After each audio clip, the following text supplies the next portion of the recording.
يا سلام كده لما تبقى رايق. لخصت المحاضرة الأولى والتانية في التحليلية في 3/4 صفحة. يا روانك يا مستر خالد.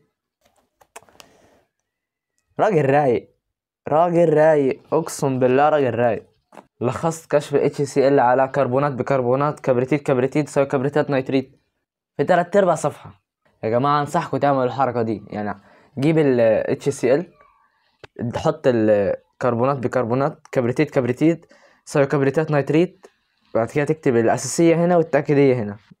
يعني كربونات بكربونات الأساسية تكشف عنهم ما يتبين، يعني التجربة الأساسية كربونات بكربونات تكشف عنهم ما تميزش منهم، ما تميزش بينهم. وبعد كده كمل بقى كبريتيت كبريتيت يساوي كبريتات نيتريت بقى، وتكتب دي الأساسية هنا والتأكيدية وتربط بقى. تحل أتخن سؤال كيمياء.